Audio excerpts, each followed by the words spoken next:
नमस्कार. मी जयेश बाबूराव रसाळ, श्री स्वामी समर्थ ॲग्रो सेंटरचे संचालक, जळगाव नेऊर, तालुका येवला.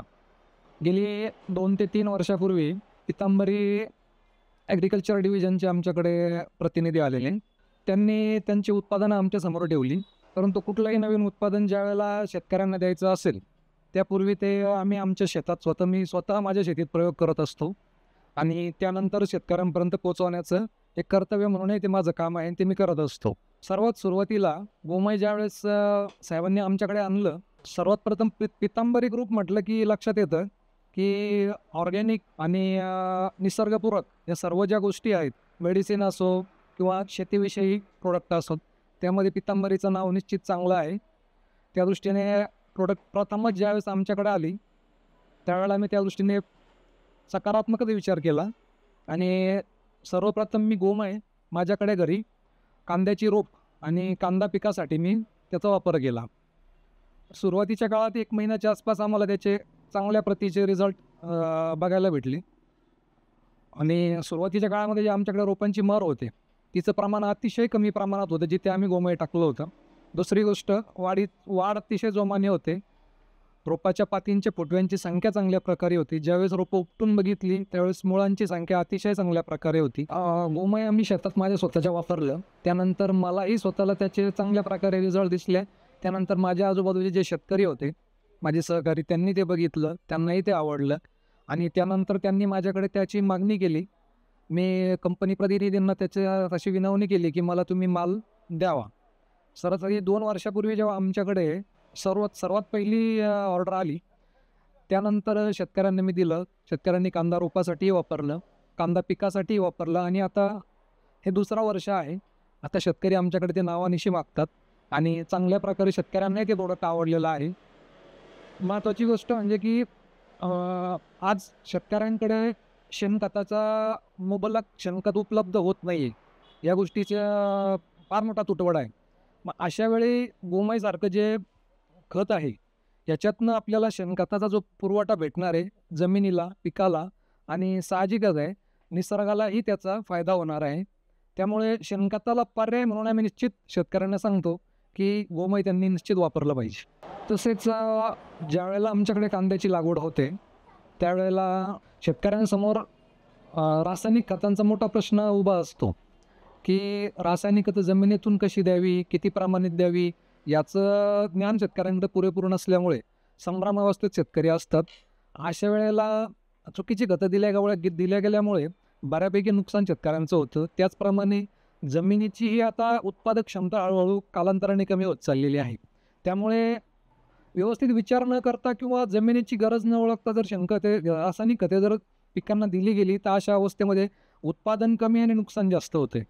अशा परिस्थितीमध्ये निश्चितच पितांबरी ॲग्रिकल्चर डिव्हिजन यांनी जी विद्राव्य खतांची जी एक सिरीज आणली, ती अतिशय उत्तम आम्हाला त्यावेळेस वाटली. परंतु नवीन काहीतरी शेतकऱ्यांना द्यायचं म्हटल्यावर ते अगोदर पहिले पारखून घ्यायला लागतं. म्हणून मी सुरुवातीला पुन्हा एकदा तेच केलं की माझ्या स्वतःच्या शेतामध्ये मी त्याचा वापर केला, फवारणीसाठी वापर केला, त्यानंतर लिक्विड इरिगेशनसाठीही वापर केला. तर कांदा पिकामध्ये सुरुवातीच्या काळाला जी सुबारची त्यांनी ती शृंखला आणली, त्याचं मी सगळ्यात सुरुवातीला UN32 म्हणजे ज्याच्यामध्ये अमोनिकल नायट्रोजन आहे, त्याचा वापर मी सुरुवातीला केला. साधारण कांद्याची वाढीची अवस्था 20 ते 25 दिवसाची होती आणि अशा वेळी काय होतं, आमच्याकडे जमिनीमध्ये अपटेकचं प्रमाण अतिशय कमी झालेलं आहे. जमिनीचे सामूहिक भरपूर प्रमाणात वाढलेले आहेत. मग अशा वेळेला जमिनीतनं खतांचे अपटेक पुरेपूर होत नसल्यामुळे त्याचा पुरवठा वरतून आम्हाला फवारणीद्वारेच द्यावा लागतो. अशा वेळेला मी सर्वात सुरुवातीला UN32 सुबार अमोनिकल नायट्रिकल जे आहे, त्याचा मी सर्वात सुरुवातीला माझ्या घरी कांद्याच्या पिकावरती स्प्रे घेतला. तर वाढीच्या अवस्थेमध्ये त्याचा परिणाम अतिशय चांगल्या प्रकारे दिसून आला. कांद्याच्या मुळांची संख्या चांगली झाली, नाळेची पण वाढ चांगल्या प्रकारे झाली, पातींची संख्या वाढली आणि दुसऱ्या फवारणीच्या वेळेला मी सरासरी 15 दिवसाच्या अंतराने, साधारण कांदे 1 महिन्याच्या आसपास असतील त्यावेळेस, 1 ते 1.5 महिन्याच्या आसपास अंदाजे, त्यावेळेला मी दुसरी फवारणी घेतली APP 10-34ची, ज्याच्यामध्ये 10% नत्र आणि 34% फॉस्फरस आहे. आता अशा अवस्थेमध्ये तुम्ही स्प्रे घेतला की ज्यावेळेला कांद्याची फुटव्यांची आम्हाला अतिशय गरज असते, पातींची संख्या वाढण्याची अतिशय गरज असते, जेणेकरून पुढचा कालावधी तो कांद्याचं पीक व्यवस्थित पूर्ण करू शकेल.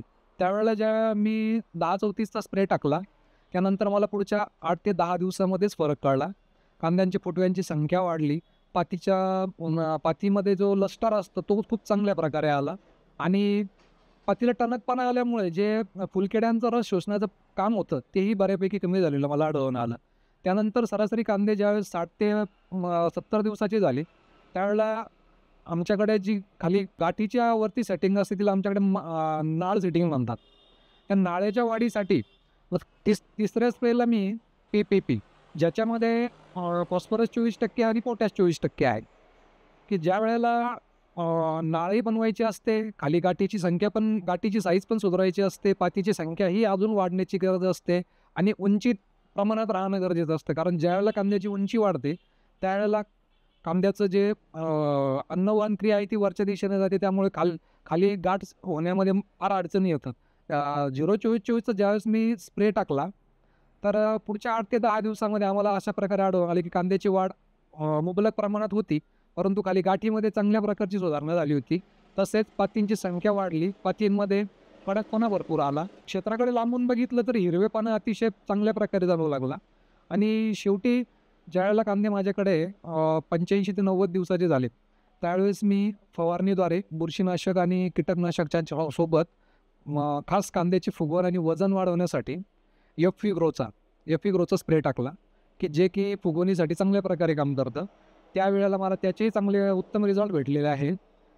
तर अशा प्रकारे पितांबरीने जे शेतकऱ्यांसाठी जी उत्पादनं आणली आहे, की जे सुबारची जी प्रोडक्ट असतील किंवा एफ-ई-ग्रो आहे, BV-शील्ड आहे, हे मी स्वतः घरी वापरल्यानंतर शेतकऱ्यांनाही ते वापरण्यासाठी दिली आणि पुढील काही महिन्यांमध्ये जेव्हा शेतकऱ्यांनी त्याचा वापर केला त्यानंतर शेतकऱ्यांचाही रिप्लाय खूप चांगला आला. शेतकऱ्यांनी आम्हाला आवर्जून येऊन सांगितलं की त्याचे रिझल्ट्स खूप चांगले येत आहे आणि त्यानंतर आणखी एक जे प्रोडक्ट आहे कंपनीचं स्ट्रेसिल म्हणून, ज्याच्यामध्ये सिलिसिलिक ॲसिड येतं, त्याचा फायदा म्हणजे आता वैयक्तिक मी त्याचा अनुभव स्वतः घेतलेला आहे की त्याचा फायदा ज्या वेळेला आमच्याकडे उन्हाळ्याच्या परिस्थितीमध्ये पाण्याची ताण असतात किंवा उन्हाचं प्रमाण अति वाढतं किंवा बाष्पीभवनाचा वेग वाढतो, अशा काळामध्ये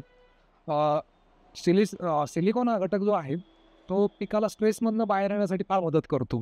त्यानंतर जे रस शोषक किडींचा जो प्रादुर्भाव त्यावेळेस जास्त प्रमाणात असतो, त्यावेळेला पातीला जो टणकपणा आणि कडकपणा आलेला असतो, एक लेअर आलेला असतो, त्यामुळे फुलकिडींना आपली सोंड खुपसून त्यातनं रस काढण्यासाठी फार अडचण येते. अशा काळामध्ये त्यांचं उपासमारीने मरण होते आणि कालांतराने निश्चितच त्याचा फायदा पिकालाही होतो. अशा प्रकारे फुलकिडीचंही उत्तम प्रकारे कंट्रोल आम्हाला मिळालेला आहे त्याच्यातनं आणि स्वतः शेतकऱ्यांनीच आम्हाला या गोष्टीचा रिप्लाय दिलेला आहे की आम्हाला सर्व उत्पादनांची खूप चांगल्या प्रकारे रिझल्ट आलेला आहे.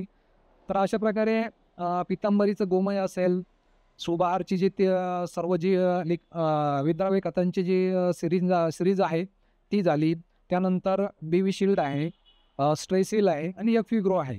ही जी उत्पादनं कंपनीने आमच्यापर्यंत पोहोचवली त्यासाठी सर्वप्रथम कंपनीचे आभार आणि शेतकऱ्यांनाही अशा प्रकारची नवीन उत्पादनं सतत मिळत राहिली पाहिजे, जेणेकरून फारच आत्ताची परिस्थिती अशी आहे की केमिकलयुक्त वापर कमी करून आणि ऑर्गॅनिककडे कुठेतरी आपल्याला वळण्याची गरज आहे आणि त्यावर पितांबरी निश्चित चांगलं काम करत आहे.